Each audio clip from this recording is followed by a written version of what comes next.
Salut, je m'appelle Christine. Bienvenue dans ce balado où, ensemble, nous allons démystifier les extrasens. Qu'est-ce que c'est les extrasens? C'est tout simplement la version de vos sens qui perçoit l'information venant du monde de l'invisible à l'œil nu. Bonne écoute!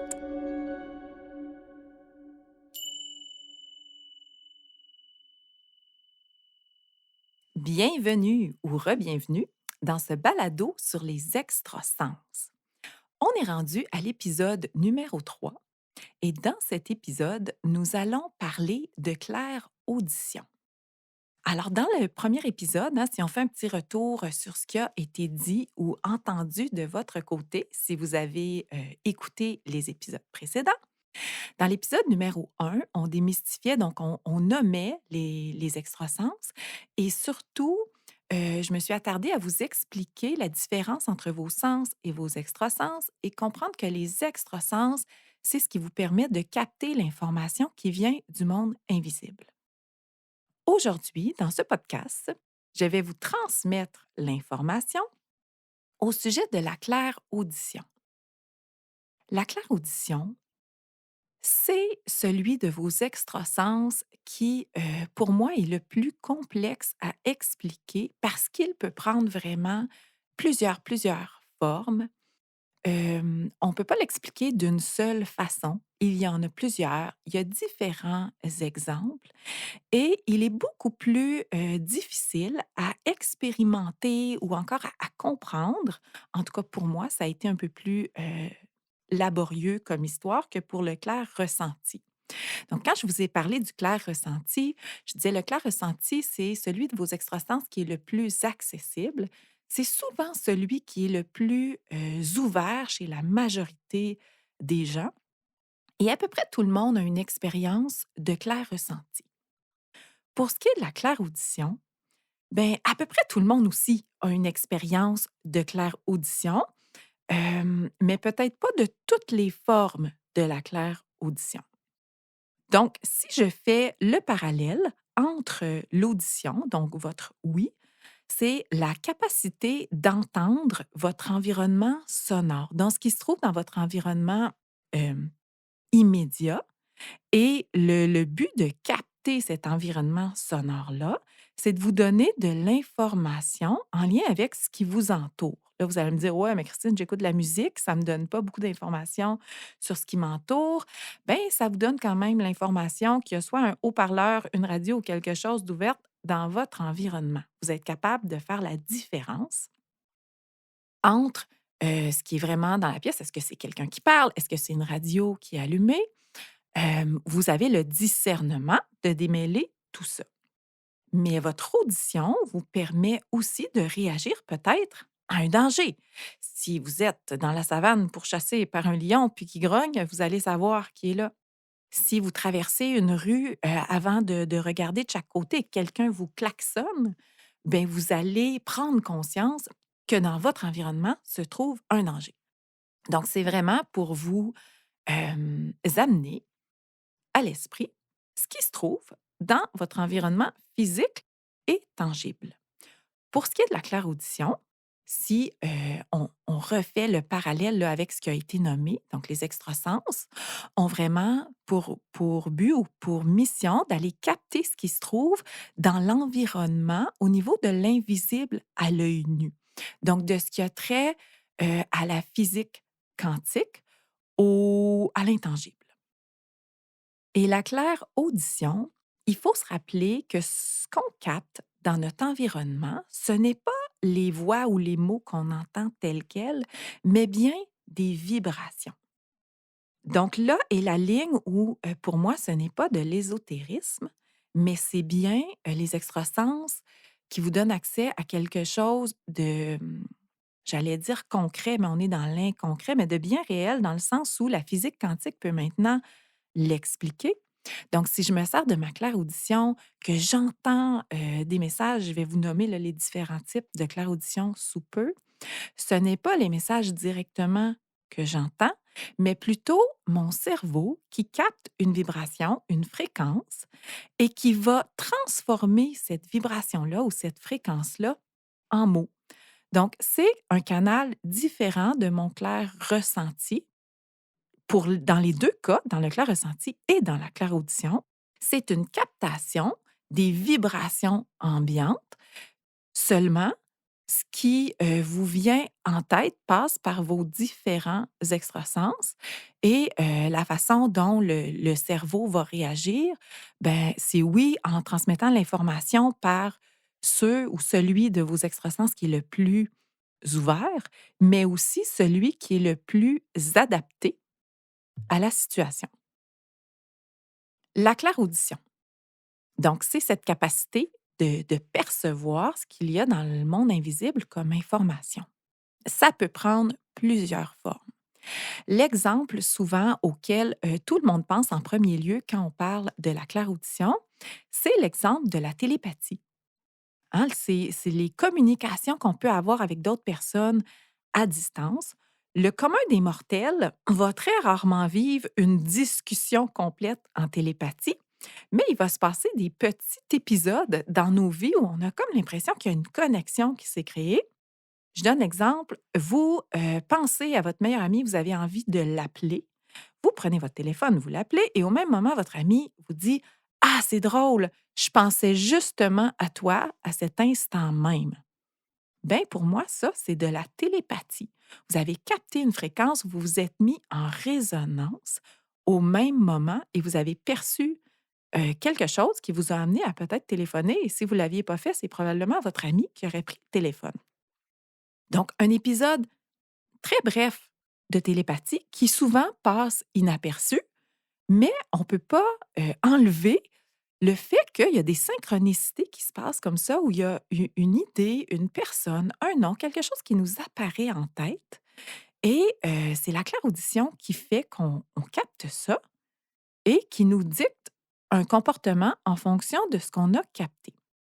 La télépathie, si on le pousse à l'extrême, ça peut aussi être, prenez le cas d'un couple de jumeaux, jumelles, qui ont été intriqués pendant 9 mois dans le ventre de leur mère. Donc, quand je parle d'intrication en physique quantique, c'est vraiment cette expérience où on a expérimenté en laboratoire que si on combine ensemble des petites particules et qu'ensuite on les resépare ou redivise, il existe un lien invisible qui fait que l'information circule entre les deux à une vitesse qui est instantanée, donc immédiate. Il n'y a pas de délai entre les deux. Imaginez 2 bébés qui ont été dans le ventre de leur mère pendant 9 mois, très, très proches, avec une base d'ADN qui est très semblable. Bien, il persiste des fois après la naissance ce lien-là télépathique où des enfants, des jumeaux, jumelles, ont la capacité de communiquer sans verbaliser à haute voix ce qui se passe. Donc, c'est vraiment une capacité de se connecter aux pensées, au cerveau de l'autre, au discours interne et de le capter. L'exemple pour moi qui est le plus flagrant de cette télépathie, si vous avez écouté l'émission de danse qui a joué au Québec, Révolution, avec les Twins. Donc, si vous m'écoutez de l'Europe, vous les connaissez peut-être aussi parce qu'ils sont d'origine européenne. Donc, les Twins, c'est ce couple de jumeaux qui dansent, mais quand on les entend parler ou quand on les voit juger à cette émission Révolution, ils ont rarement besoin de parler et de discuter pour se mettre d'accord sur quelque chose. Ils se regardent parfois dans les yeux et on voit que tout est dit, tout est su et entendu pour l'autre.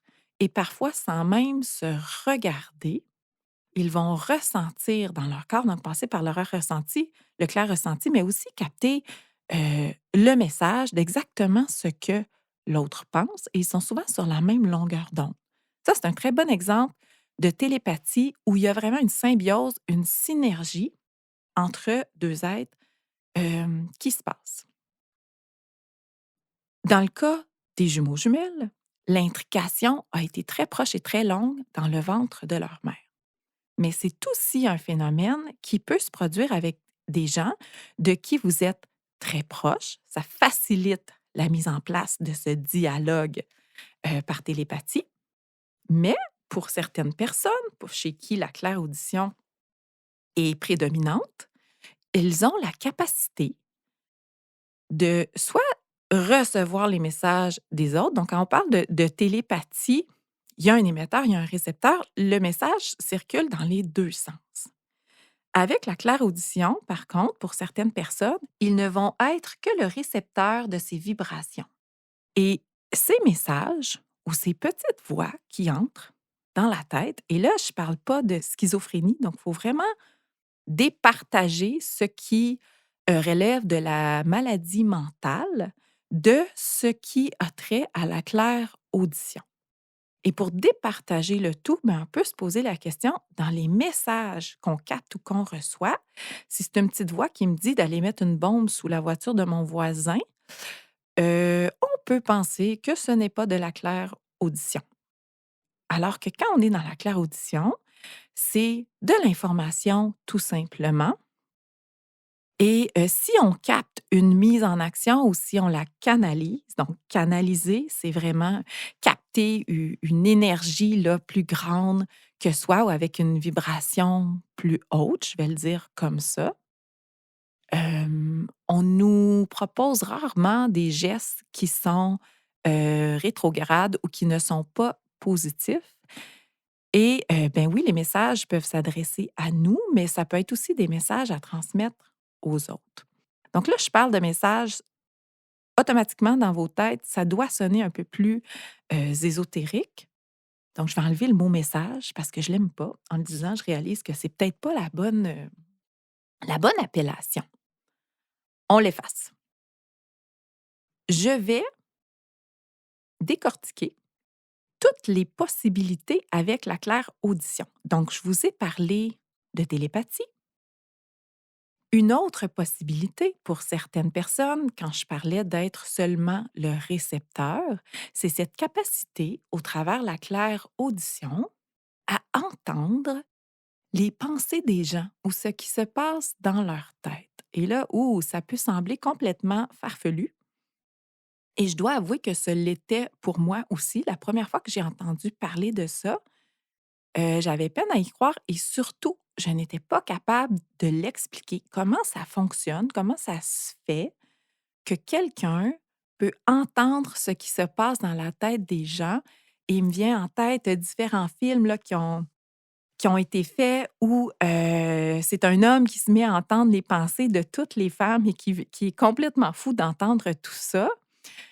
C'est intéressant de voir à quel point dans l'imaginaire collectif, hein, dans les films qu'on voit, il y a une partie de réalité et de faits possibles, autant dans les films futuristes que les films qui parlent d'entités, d'âme errante ou justement de perceptions qui sortent de l'ordinaire. Alors moi, cette perception-là, cette capacité de la claire-audition d'aller entendre ce que les autres pensent, j'y ai été confrontée avec un de mes garçons, chez qui la claire-audition, je dirais, est l'extrasens qui prédomine parmi ces extrasens. Et ça m'a pris du temps à réaliser. Au fait, c'est pas moi qui l'ai réalisé, on me l'a dit, certaines personnes me l'ont nommé, alors que mon fils vivait une période assez difficile, avait des idées noires, on s'inquiétait un peu pour lui et on comprenait pas nécessairement, ben, qu'est-ce qui se passe?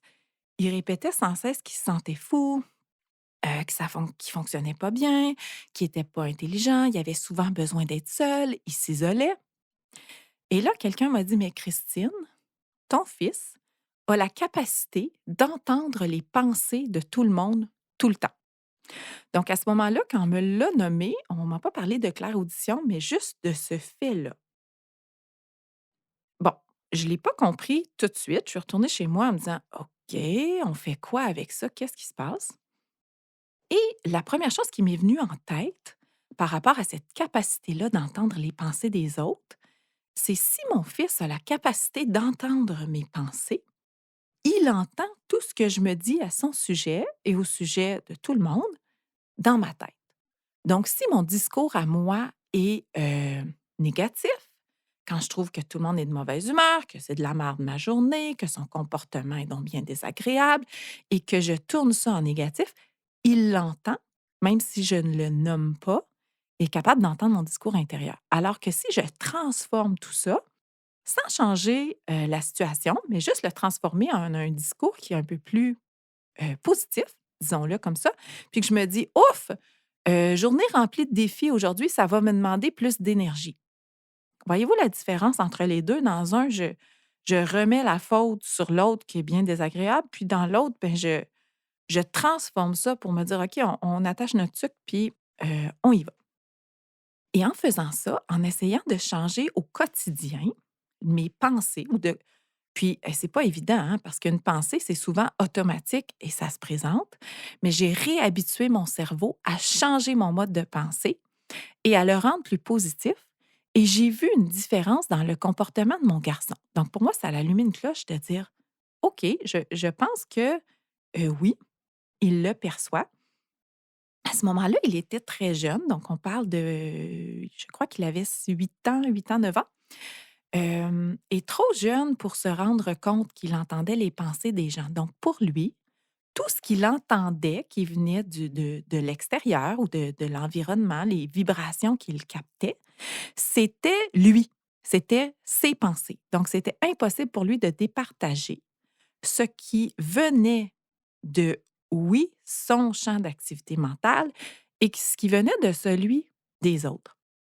Alors, ce qu'on a fait pour l'aider, en tout cas, moi, je m'étais donné ce défi-là, c'est de lui faire réaliser quand ça se passait. Donc, quand il percevait une de mes pensées, je vous donne un exemple, je suis en train de cuisiner, je pense à nos vacances, où est-ce qu'on va aller, quand est-ce qu'on va y aller, est-ce que mon mari va être en congé, qu'est-ce qui va plaire aux enfants comme activité? Et pendant que j'ai ce discours-là, dans ma tête, mon fils, qui met la table, pas tellement loin, se lève la tête et me pose des questions sur nos vacances. On est au mois de janvier, là.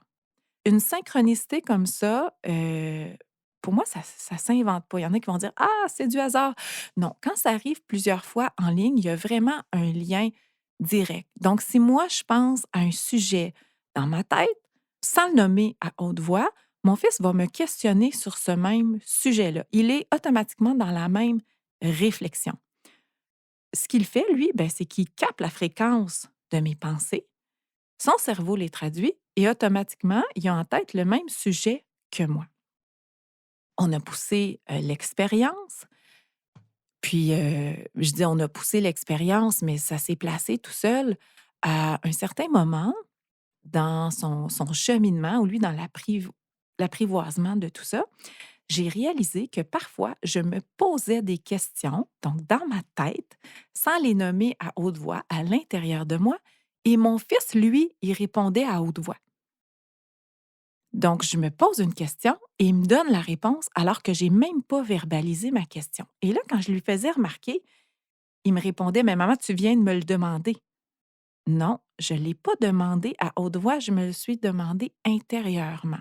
Alors, tous ces petits exemples-là l'ont aidé, je crois, quand il était tout petit, parce qu'il est grand maintenant, à départager tout ça et à comprendre par quelle voie, quelle porte d'entrée dans son cerveau entre l'information et à devenir conscient de ce qui fait partie de la discussion, ambiante qu'on entend vraiment là par l'audition, hein, par notre capacité d'entendre dans le monde physique et la claire-audition parce que pour lui, tout était mélangé. Imaginez pour lui à quel point ça complique les communications. Tout petit, il avait pas la capacité et le discernement de voir: «Voici ce qui a été nommé à haute voix, voici ce qui a été nommé dans ma tête» et vice versa.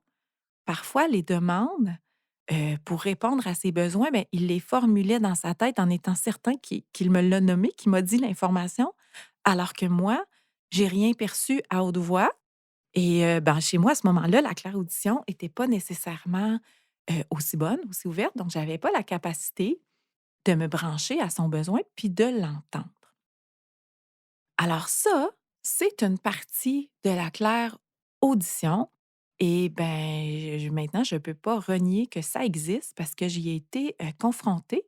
Puis vraiment tôt, je dirais, dans le développement, moi, de mes perceptions extrasensorielles, la claire audition a fait son entrée dans ma vie vraiment par mon fils, qui m'a montré que oui, ça existait et que pour lui, c'était tout un défi de gestion. Alors, j'ai nommé la télépathie.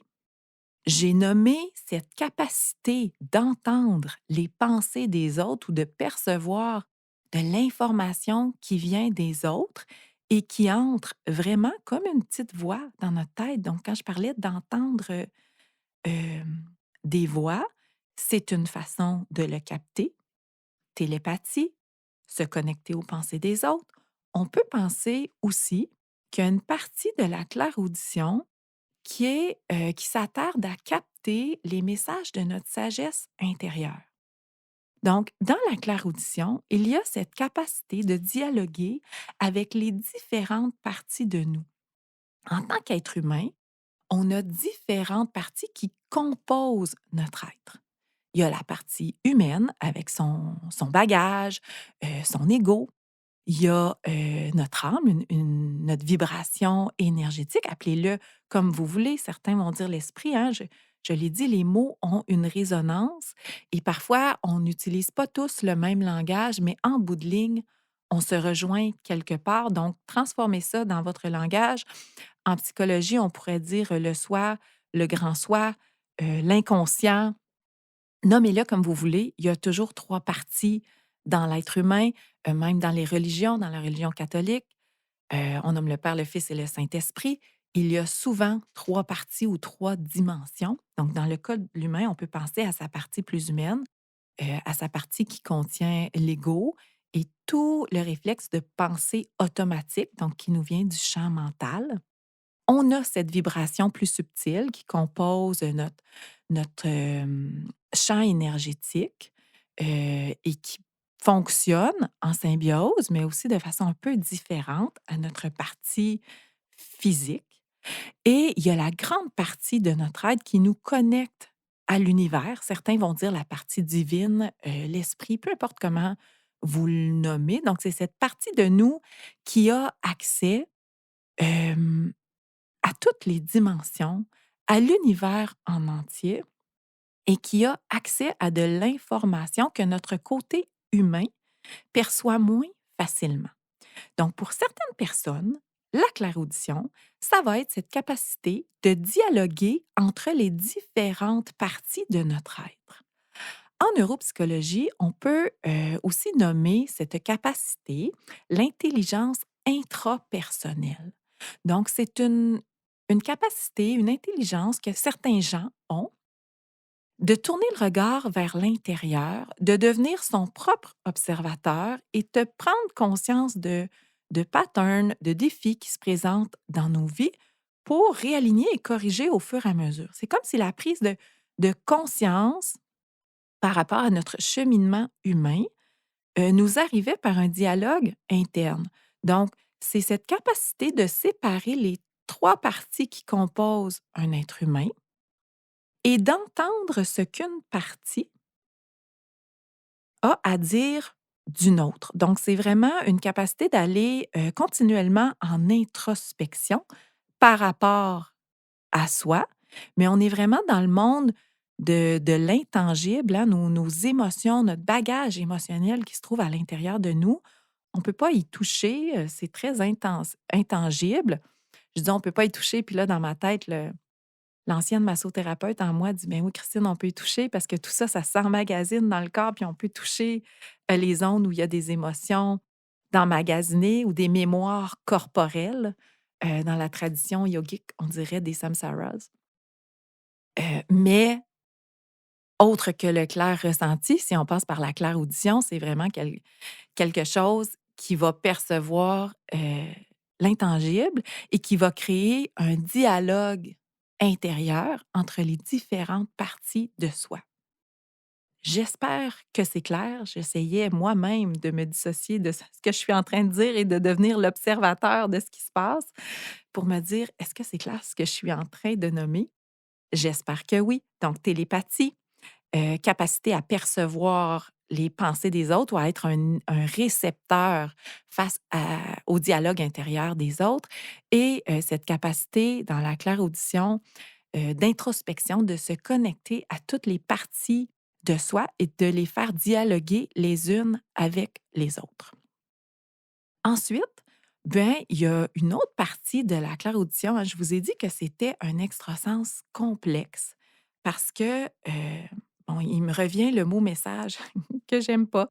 Ces dialogues ou ces voix intérieures qui sont en nous ou qui se présentent dans notre cerveau parce que, bon, on les entend pas dans le corps, ces voix-là, on les entend vraiment, dans la boîte crânienne, dans la tête. Elles sont, multiples et il y a différents canaux, tout simplement, pour les percevoir. Donc, un de ces canaux, dans la claire audition, c'est la capacité d'aller canaliser de l'information. Et quand je dis canaliser, hem, je vous ramène à la physique quantique. Donc, d'aller capter une vibration, une fréquence, mais qui vibre plus haut que nous. Ça peut être un message où je vous disais qu'il y a une partie de nous qui est connectée à l'univers, qui est connectée au côté divin, à Dieu, si vous croyez à Dieu. Donc, peu importe vos croyances ou votre langage, il y a une partie qui se connecte au plus grand que nous et qui a cette capacité d'aller capter. Donc, souvent, on va parler de canalisation parce que c'est, un dialogue ou une voix qu'on perçoit venir de l'extérieur de notre corps, comme si, hem, ce n'était pas uniquement nous, en tant qu'humains, qui captaient cette voix-là. Il y a une partie qui nous dépasse, qui nous relie les uns aux autres et qui, contient de l'information. Ça m'amène à vous parler des annales akashiques, hein. Les annales akashiques, ce sont des archives. Il y en a qui vont dire c'est la bibliothèque de, tout ce qui a existé, ce qui existe et ce qui va exister dans l'univers. Donc en physique quantique, on voit que le temps n'est pas linéaire, mais que c'est vraiment une boucle et que tous les moments, passés, présents et futurs, se produisent en même temps. Donc c'est ce qui fait qu'on a accès à tous ces moments, à toutes ces mémoires à n'importe quel moment. Différentes théories maintenant avec la physique quantique pour savoir comment on peut avoir accès à toutes ces informations. Certains vont dire que l'information circule par les trous noirs, les trous de verre, euh, que c'est ce qui nous relie les uns aux autres qui fait que notre intrication peut demeurer. Et c'est aussi la porte d'accès pour capter de l'information. Donc, chez certaines personnes, quand ils vont entrer dans cette bibliothèque où tout est emmagasiné en lien avec ce qui se passe au monde terrestre, leur façon d'aller chercher l'information, ça va être de façon auditive. Alors, je pense à un livre audio ou même un livre, ça peut être les mots qui s'inscrivent à l'intérieur de notre tête, où on fait un parallèle avec la claire vision dont on va discuter dans un prochain épisode. Alors, c'est aussi une partie de la claire audition d'avoir la capacité de capter une vibration qui est sur une fréquence différente de la nôtre et un peu différente de ce qui se passe dans le monde qui nous entoure. Donc, peut-être une vibration ou une voix qui nous vient de plus loin, qui nous vient d'une dimension parallèle. Peut-être que je vais me répéter, mais je vais le renommer et le réexpliquer, juste au cas où je ne vous en ai pas parlé. Dans la physique quantique, on considère que différentes dimensions existent de façon simultanée. Nous nous trouvons dans une dimension, mais plusieurs autres existent en même temps. On peut penser à ces fameuses vies passées ou futures que certains vont nommer vies antérieures. Moi, je les appelle des vies parallèles parce que dans notre échelle du temps d'humain, bien entendu, on a des références historiques qui font qu'on a l'impression qu'elles se passent avant. Puis quand on a des visions où notre cerveau interprète que c'est une réalité qui n'existe pas encore, on a l'impression que ça va se passer dans le futur puis qu'on prédit le futur. Alors que tout ça a lieu de façon simultanée et qu'on a, en tout cas certains humains ont cette capacité, et je peux témoigner de ça parce que c'est mon cas, de voyager dans les différentes dimensions et d'être conscient de ce qui se passe. Donc, il y a plusieurs possibilités, plusieurs dimensions qui existent en même temps, au même moment, dans cette réalité terrestre. Mais il y a aussi plusieurs dimensions qui existent dans des mondes parallèles. Et c'est bien complexe tout ça. Je sais que ça semble tellement ésotérique à la base, mais si vous suivez les développements de la physique quantique, de plus en plus, on avance vers une explication plausible de tout cela par la science. Et moi, je suis certaine qu'on va y arriver. Ce n'est qu'une question de temps. Il y a eu tellement d'évolutions dans les 20 dernières années. On voit que, d'année en année, il y a de nouvelles découvertes qui expliquent des phénomènes comme ça qui pouvaient nous sembler complètement, farfelus, mais qui maintenant sont expliqués scientifiquement et acceptés parmi les scientifiques.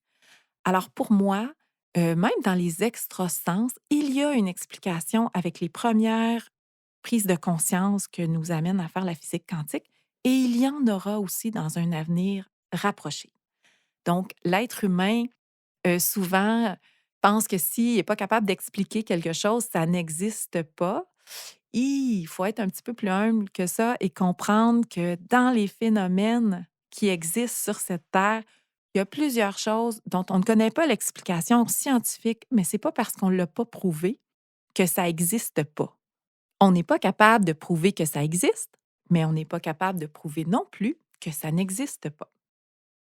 Alors, si j'en reviens à la claire audition, une partie de la claire audition, c'est cette capacité d'aller capter de l'information qui va se traduire en mots, donc en une petite voix dans notre tête, qui vient de ces dimensions autres que nous, des dimensions où on dit qu'il va y avoir des êtres de lumière.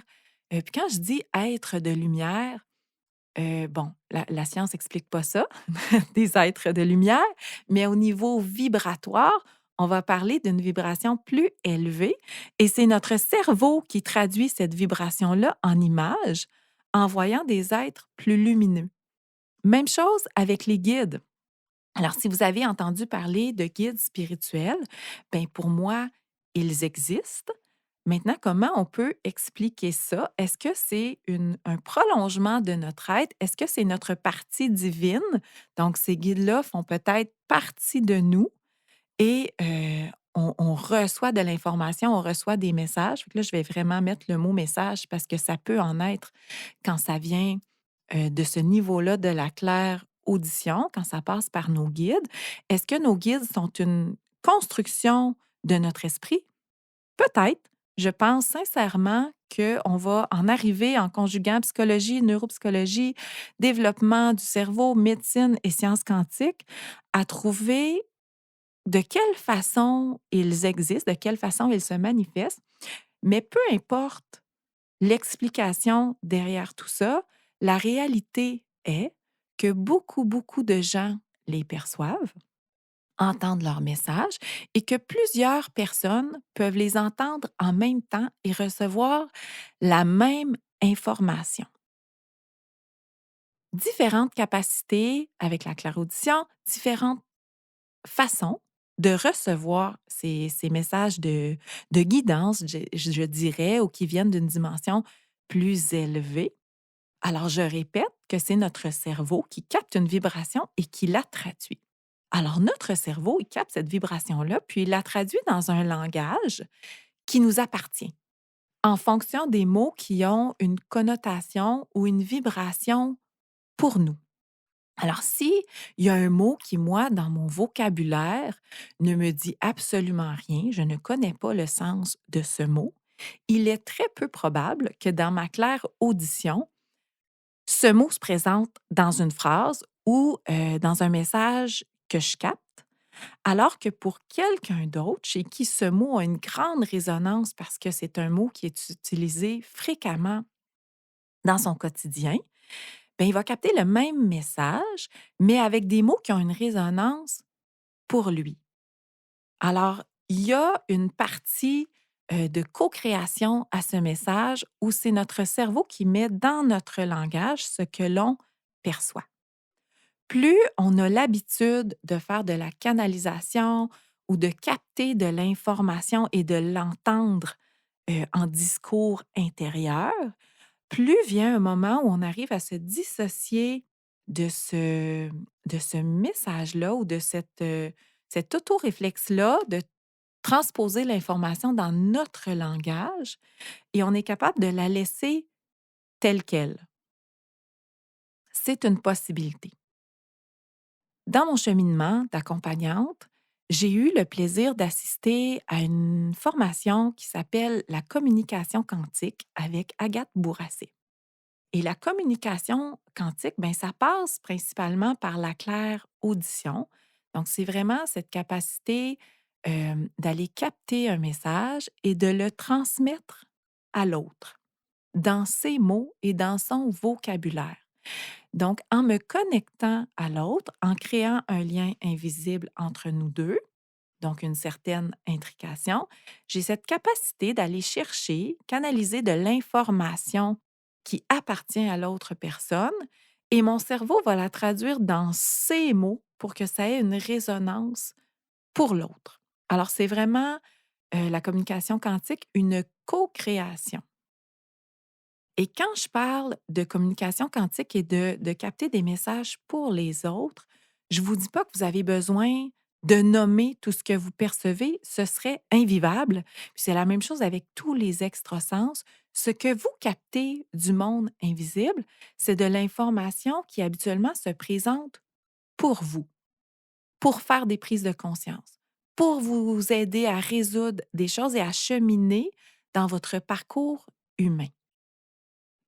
Moi, je me sers de mes extrasens dans mon travail.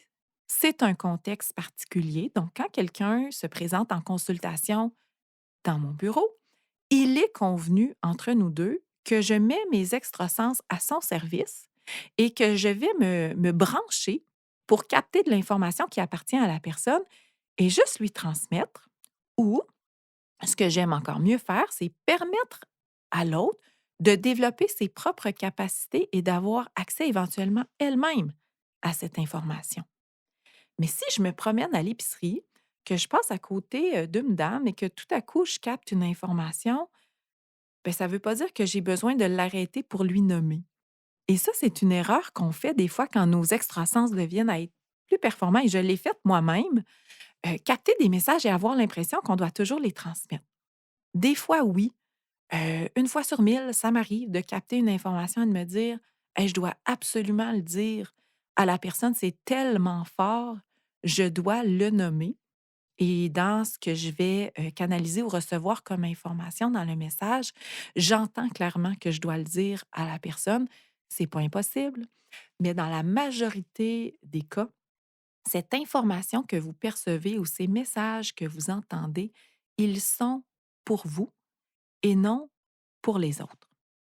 Exemple facile pour la claire-audition. Donc, pour vous faire prendre conscience que, bien que ce soit un extrasens qui est moins accessible que le clair ressenti pour la majorité des gens, beaucoup de gens ont déjà vécu des expériences de clair-audition. J'ai nommé tout à l'heure des épisodes brefs de télépathie où on pense à quelque chose en même temps, où on appelle quelqu'un, il y a une synchronicité qui se passe parce qu'on a entendu le nom de la personne dans notre tête. C'est de la clairaudition. Bon, si vous avez vu l'image de la personne, on est dans de la clairvision. On y reviendra plus tard, mais là, on va rester dans cette capacité de recevoir l'information de façon auditive ou verbale, claire-auditive. Dans toutes ces possibilités, il existe à l'intérieur de votre tête différents canaux. Donc, c'est-à-dire que l'information dans la claire audition ne va pas rentrer de la même façon dans votre tête. Ça semble compliqué, mais je vais vous le simplifier. Si vous vous concentrez sur votre audition, qui est la capacité de percevoir ce qui se passe dans votre environnement, quand vous entendez des sons, si votre audition est bien développée, donc et bien entendu, si vous êtes malentendant, vous avez des troubles auditifs, ça va être plus complexe, mais pour la majorité des gens, vous avez cette capacité de percevoir, est-ce que le son que je viens d'entendre se passe au loin ou est juste à côté de moi? Donc, il y a une proximité ou un éloignement qui est facilement détectable. Est-ce que c'est un son qui est aigu ou un son qui est dans une tonalité, plus basse? Est-ce que, si je suis dans ma maison, est-ce que ça vient de l'extérieur de ma maison? Est-ce que ça vient de l'intérieur de ma maison? Si je pousse, dans le premier épisode, j'avais fait le je vous avais donné l'exemple de, la radio, la télé ou quelqu'un qui parle en vrai. Donc avec votre audition, vous avez la capacité de discerner, est-ce que le thème sonore, est-ce que le son ou la voix que je perçois vient de mon environnement immédiat, de quelqu'un, puis je vais prendre l'exemple de quelqu'un, donc de quelqu'un qui est en présence. Est-ce que c'est la voix de cette même personne-là qui passe au travers d'un média qui peut être la radio, d'un média qui peut être la télé, mon téléphone? Alors, on s'entend que c'est toutes des façons d'entendre une voix. Dans tous les cas, notre audition nous permet d'entendre une voix et bon, d'écouter le message puis d'y réagir. C'est la même chose avec la claire audition. Il y a différents canaux, différents médias possibles pour ces informations-là. Et ce qui est difficile au début, c'est de les départager. Donc, on a l'impression que tout ça est mélangé. Il y a une section de notre cerveau qui s'active quand quelque chose se passe dans notre environnement physique, donc l'audition. Je sais clairement que c'est un bruit ambiant. Si j'écoute une musique à la radio fort, que j'ai un haut-parleur qui joue, je capte que cette musique est dans mon environnement. Et si dans ma tête, je m'imagine cette même musique à l'intérieur de moi, puis que je la fredonne intérieurement sans aucun son, je suis capable de faire la différence et d'observer qu'une musique est vraiment, vraie dans mon environnement et que je l'écoute pour vrai et que d'une autre façon, c'est une autre partie de mon cerveau qui s'active et qui la fredonne intérieurement. Dans les 2 cas, c'est la même musique, mais elle n'entre pas par la même partie de mon cerveau. Quand vous grandissez, vous créez des nouvelles connexions. Au fur et à mesure que l'enfant, grandit, il y a des nouvelles connexions qui se créent à l'intérieur du cerveau, qui font des associations et qui vous permettent d'emmagasiner des connaissances pour aller les rechercher le moment voulu. Donc, au départ, un tout petit bébé qui entend la voix de son parent, puis qui la première fois, l'entend au téléphone, sera probablement pas capable de dire que c'est une voix au travers d'un téléphone. C'est une connexion qui va se créer au fur et à mesure que l'enfant grandit et quand on devient, plus vieux, hein, fait que dès, assez tôt quand même dans l'enfance, on apprend à identifier ces différents médias, ces différents canaux et quand on est plus grand, ça devient un automatisme. Donc j'ai même pas besoin de réfléchir, est-ce que cette voix provient d'un téléphone ou provient d'une personne qui se trouve à côté de moi? Automatiquement, mon cerveau m'envoie l'information. Alors, dans le cas de la claire audition, c'est exactement la même chose. C'est pas plus compliqué que ça. Il y a différents canaux, différents médiums par lesquels, médias, je devrais dire pas médium, par lesquels l'information ou le dialogue, les mots, le message, nommez-le comme vous voulez, vont entrer dans le cerveau.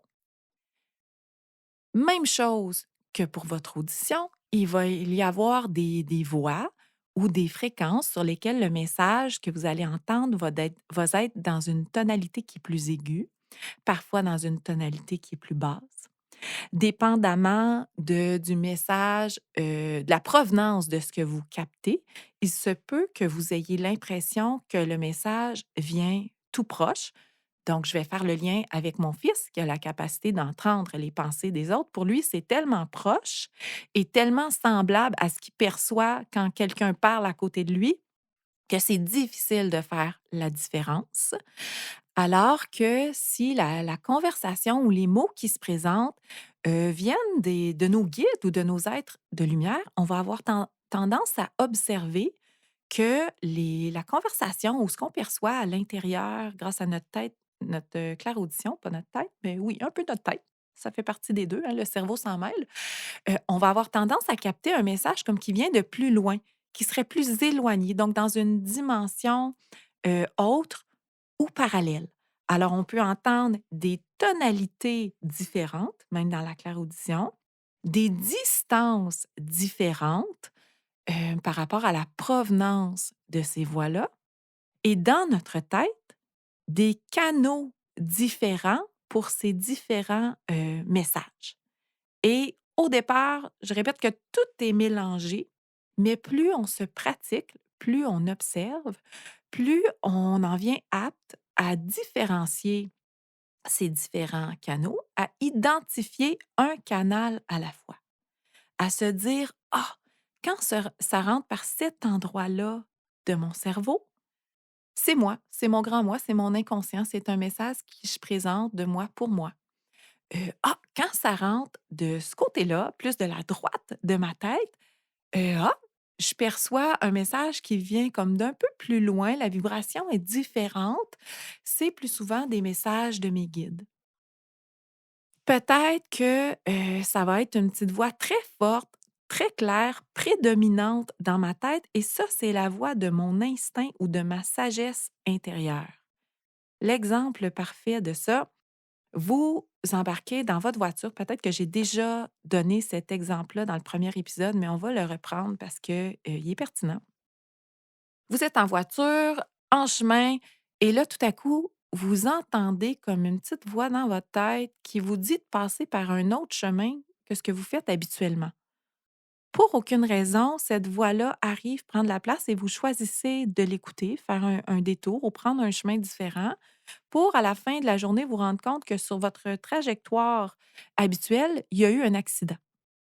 Donc, cette voix-là que vous avez captée, votre sagesse intérieure ou votre instinct, vous a clairement nommé. Alors, quand ça se passe, ça prend toute la place, c'est très fort et c'est vraiment l'instinct qui se présente ou une sagesse qui vous met sur la bonne voie. Ça, plusieurs personnes l'ont déjà expérimenté, d'avoir ce petit déclic-là, heu, dans notre tête, de faire: «Ah, je vais faire les choses différentes, je ne sais pas pourquoi je me dis ça à moi-même». Mais si vous portez attention, vous allez vous rendre compte que le canal par lequel cette sagesse-là intérieure, cet instinct-là rentre, n'est pas le même que pour les autres. Tout ça, ce n'est que de la pratique. Je vais le répéter encore, c'est super important de muscler nos extrasens. Plus on prend le temps de s'en servir, plus ils deviennent musclés. Donc, plus on crée de nouvelles connexions à l'intérieur de notre cerveau qui créent des nouvelles capacités, des nouveaux liens, des nouveaux apprentissages et qui restent. Donc, qui restent emmagasinés pour la suite des choses, pour le moment où on va avoir besoin à nouveau d'utiliser notre claire audition. Il y a un apprentissage qui se fait. Les dernières études sur le cerveau humain démontrent qu'il y a vraiment un décalage entre toutes les perceptions dont on a la possibilité d'être conscient et le fonctionnement de notre cerveau humain. On dit qu'habituellement, il y a seulement 1% de ce que notre inconscient enregistre qui se rend à la partie consciente de notre cerveau. 1%. C'est vraiment pas beaucoup. On dit que le cerveau humain recevrait 4 milliards de flux immatériels, donc du flux énergétique, en provenance de nos cellules, de tous ceux qui nous entourent, de tout ce qui nous entoure et même de l'univers. 1% seulement de ce 4 milliards de flux matériels se rend à la partie consciente de notre cerveau. Et là, j'ai pas d'études scientifiques là-dessus, mais selon ce que je perçois et selon l'information que j'arrive à canaliser, plus on est dans la claire conscience et plus on augmente ce pourcentage-là. Donc, si 99% de ce qu'on perçoit n'est pas analysé par le cerveau, imaginez les capacités qu'on a qui sont inutilisées. Et pour moi, les extrasens font partie de ces perceptions disponibles qui sont, dans la majorité des cas, sous-utilisées ou peu utilisées. Et je crois sincèrement que ça tend à changer et à se développer. l'être humain s'adapte constamment. Si on revient à l'homme de Cro-Magnon, il y a des milliards d'années, eh bien, son développement au niveau du cerveau n'était pas le même, n'était pas au même niveau que nous. Et dans plusieurs années d'ici, dans des millions d'années, peut-être des milliards si on n'a pas fait sauter la planète dû au fait qu'on ne prend pas soin d'elle. Et c'est pas le sujet de mon podcast, mais bon, on ne le sait pas. Toutes les possibilités existent. Si on est encore là, dans des milliards d'années, pour moi, il y a de fortes chances que notre cerveau ait évolué et ait augmenté cette capacité-là, ce 1%-là, peut-être à 2, 3, 4, 5. On évaluera rendu là où on en est rendu. Mais selon moi, les extrasens font partie des perceptions qui ne sont pas utilisées. Et plus on se met à les intégrer à notre quotidien, plus il y a des nouvelles connexions qui peuvent se créer. Ce n'est qu'un apprentissage et ce pourcentage-là va peut-être augmenter, peut-être de 0,1, mais peut-être à 2. Et là, il faudrait faire des études là-dessus. Moi, je serais tellement curieuse qu'il y ait des études en neurologie sur les gens qui ont des capacités extrasensorielles pour voir qu'est-ce qui s'active dans leur cerveau. Est-ce que c'est une région qui est moins utilisée? Que la science s'y intéresse, j'ai vraiment hâte parce que c'est pas des phénomènes qui sont isolés. Vous en avez tous des gens dans votre environnement qui ont des capacités extrasensorielles, qui utilisent leur extrasens et un jour, il va falloir s'y attarder pour le comprendre. On a fait le tour de ce qu'est la claire-audition. Maintenant, la claire-audition, c'est un extrasens qui, lui aussi, peut amener des défis. Donc, dans chaque développement en lien avec les extrasens, il y a toujours des défis qui se présentent. Je l'ai dit, les enfants, les générations qui s'en viennent vont avoir une capacité plus grande que les générations qui les ont précédées à maintenir ces extrasens-là ouverts. Au fait, ils n'auront plus le choix. D'où l'importance et d'où ma mission de faire de l'éducation et d'aider les parents à accompagner leurs enfants là-dedans parce que c'est un fait, ça existe et c'est pas parce que c'est pas notre réalité à nous en tant que parents ou votre réalité à vous d'être confrontés ou d'avoir accès à ces extrasens-là que cette réalité-là n'est pas possible pour les tout petits. Et elle est bien présente. Alors, placez-vous dans la tête d'un enfant qui a cette capacité, et là, je vais me mettre dans la tête, moi, de mon garçon, qui a cette capacité d'entendre les pensées des autres.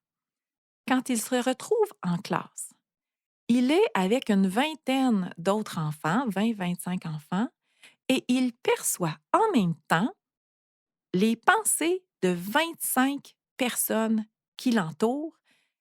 Et imaginez-le, le tout petit, je vous ai dit, pour lui, c'était son discours intérieur. Il avait l'impression que c'était ses pensées. Donc lui, à tout moment, il était bombardé d'informations continuellement dès qu'il se retrouvait dans un environnement où il y a plusieurs personnes et il se pensait complètement fou parce que toutes ces pensées-là allaient dans des directions complètement différentes parce que tous et chacun, on n'a pas toujours les mêmes penser. On n'est pas toujours au même stade de notre journée, de notre même raisonnement. Donc, lui, ça le perturbait énormément. Et quand je regarde ça avec un retour là, ou un peu plus de distance, ben, j'ai pas de misère à comprendre que celui-là, de mes enfants, a besoin de passer beaucoup de temps seul et souvent, porte fermée dans sa chambre, loin de tout le monde, parce qu'il a besoin de se libérer un peu de ce vacarme-là intérieur qu'il a constamment. Certaines personnes vont avoir la capacité de fermer le j'appelle ça la petite radio intérieure, tu sais, le poste qui capte toutes ces informations-là, toutes ces voix, tous les différents canaux. Imaginez si on avait une console, avec des interrupteurs et qu'on pouvait fermer: «Ah, je vais fermer ce canal-là, je vais fermer celui-là, je vais fermer celui-là, puis je vais garder juste mon mental ouvert», ça serait beaucoup plus facile. C'est plus possible pour les générations qui viennent de naître avec l'interrupteur de le fermer. complètement, puis d'arrêter de percevoir, tout ce qui se passe au niveau des extrasens. Donc, dans le cas de la claire-audition, je ne peux pas fermer complètement les différents canaux, mais je peux les mettre en sourdine. Donc, je peux baisser le son de ce qui se passe dans un de mes canaux pour mettre l'attention sur l'autre. Mais pour faire ça, il faut les connaître, il faut être capable de les différencier et de connaître son mode de fonctionnement et savoir où sont nos petits boutons, là, le petit mode de son dans notre tête pour mettre de l'ordre dans tout ça, puis dans ce qui se passe dans notre cerveau.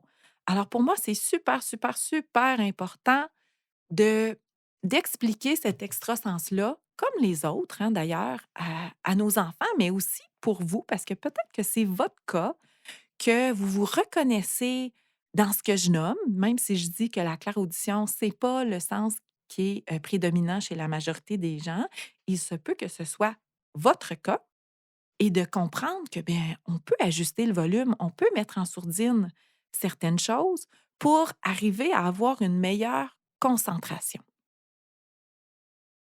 Replacez-vous dans la tête d'un enfant qui est dans sa classe ou même de vous dans un environnement de travail où il y a plusieurs personnes, à quel point ça peut être perturbant d'entendre ce qui se passe dans la tête de tout le monde et à quel point ça peut devenir difficile pour la concentration. Un élève qui est en classe et qui essaie d'écouter parler son professeur, mais qui a des extrasens extrêmement performants, puis dans le cas de la claire-audition, je veux me concentrer sur la voix de mon professeur et ce qui est, véhiculé comme information ou enseigné, mais en même temps, je perçois des voix qui viennent de partout. Ça devient insupportable. Parmi les défis que la claire-audition peut apporter, ben oui, il y a des difficultés de concentration. J'ai dit aussi, il peut avoir une hyperactivité, mentale, vraiment, avoir toujours l'impression que les voix dans notre tête n'arrêtent jamais. Il peut avoir une difficulté de départager ses pensées de celles des autres. Donc, il peut avoir un mélange entre les 2. Il peut avoir un mélange entre l'audition et la claire audition. Donc, avoir de la difficulté à discerner qu'est-ce qui a été dit pour vrai à haute voix ou entendu et qu'est-ce qui venait d'un discours intérieur. Et imaginez à quel point ça peut être un défi dans les communications. On a parlé de difficultés de concentration chez la majorité des gens qui ont la claire-audition, très ouverte. Donc moi, c'est mon cas maintenant et j'ai extrêmement de difficultés parfois à suivre une conversation, à moins que je décide de mettre ce petit bouton-là, en sourdine, surtout quand je suis en groupe. Donc quand je suis en un à un, j'entends la personne qui me parle à haute voix, mais en même temps, j'ai ma claire audition qui m'amène sur, peut-être des pensées, à capter un autre message, à capter de l'information.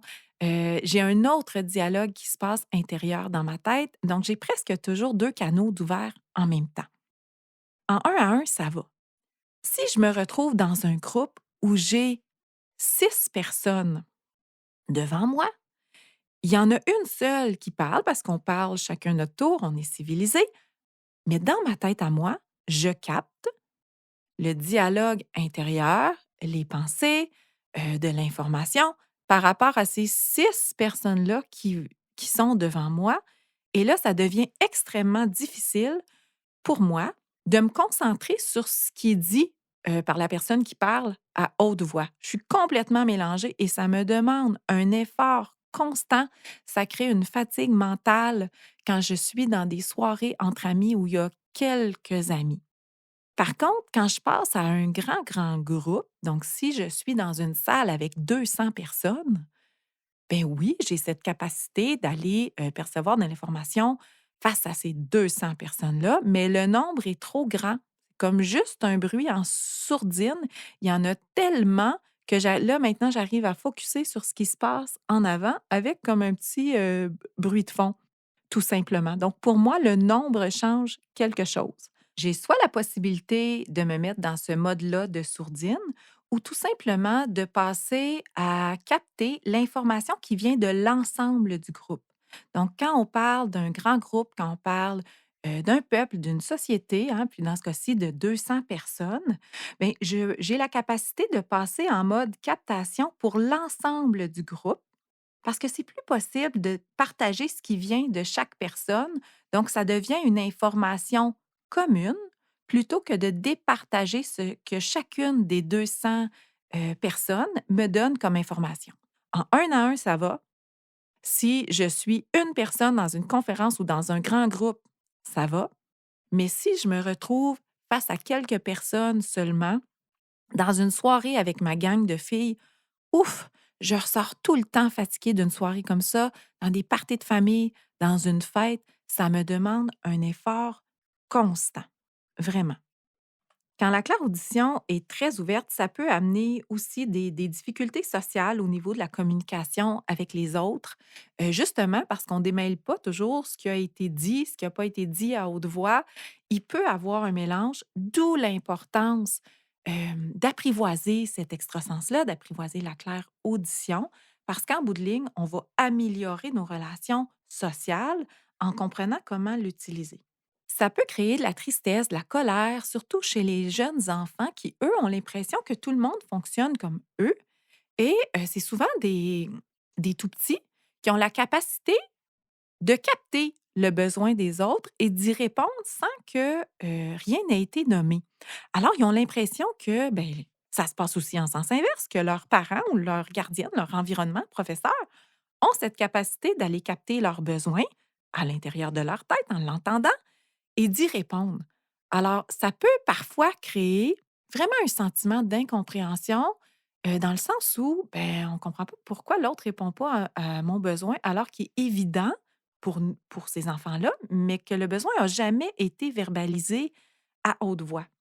Difficulté aussi dans le développement du langage, parce que quand on communique par la pensée, quand on capte le discours intérieur des autres et qu'on se retrouve dans la petite enfance, ben on a moins besoin peut-être de développer son langage parce qu'on a d'autres possibilités de communication. Dans les défis de mots physiques, imaginez si vous avez un discours interne qui est toujours très bruyant et que vous percevez tous ces canaux-là ouverts en même temps, ben, il peut se produire des maux de tête, des migraines à répétition ou même des otites pour avoir envie de bloquer les oreilles et de limiter le son qui entre dans votre tête.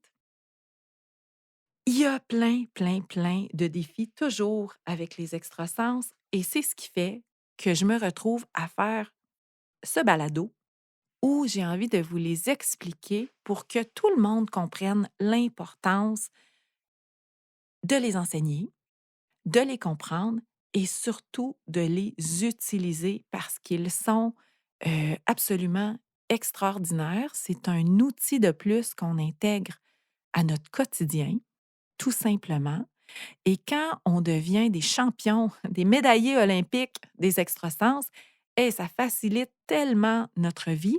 Mais entre le moment où on devient champion olympique et le moment où on tend à le développer, il y a vraiment une marge entre les deux. Il peut avoir un inconfort. Ça demande de l'effort, mais ça en vaut la peine. Dans les trucs pour vous aider avec votre claire audition, ben, il y a l'importance de toujours revenir à du temps pour vous, du temps plus méditatif où vous êtes dans un environnement silencieux, surtout si vous êtes un hypersensible. Je déteste ce mot, j'aimerais dire extra sensible, hein, donc vous avez une plus grande sensibilité pour tous vos sens traditionnels.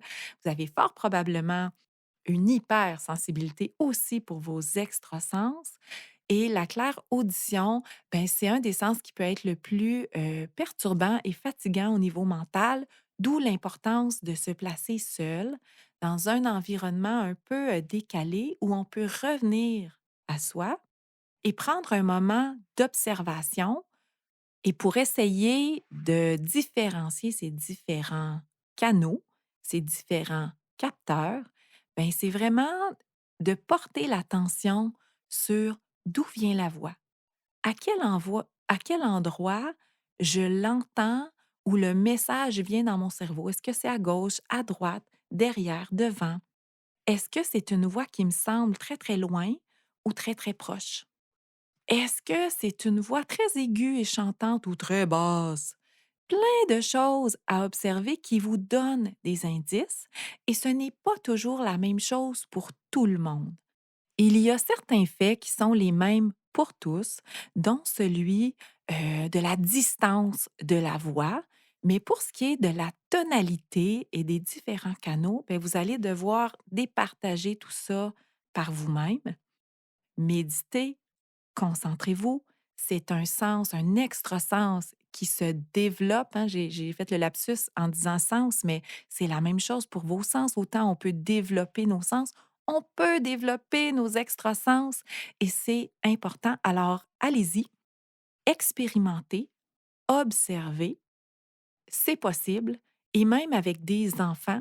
Je termine en vous ramenant sur l'exemple de mon garçon à qui j'avais pris l'habitude vraiment de noter: «Hey, écoute, là, tu viens de me parler de ça parce que j'y pensais dans ma tête. Là, cette question-là, je me la posais à l'intérieur de moi, je ne l'ai pas nommée à haute voix». Alors, au fur et à mesure que je lui nommais chaque fois un événement en lien avec sa claire audition, mais lui, dans son cerveau, il construisait des nouvelles connexions et j'espère que ça va être votre cas. Allez construire toutes sortes de réseaux hem, neuronale en lien avec la claire audition. Partagez-le dans votre environnement quand vous êtes témoin de synchronicité, de sujets, de petits événements, de télépathie. Prenez-les en note. Ils sont bien réels et concrets, même si on parle de l'intangible. Ça fait partie de la réalité de tous et chacun. Voilà ce qui conclut ce que j'avais à vous dire sur la claire audition. De mon côté, ça a passé très rapidement parce que j'aurais encore des milliers de choses à vous dire sur le sujet.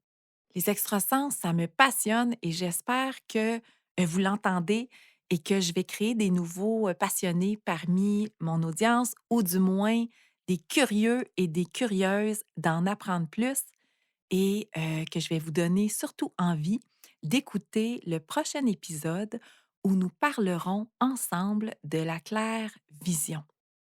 À bientôt!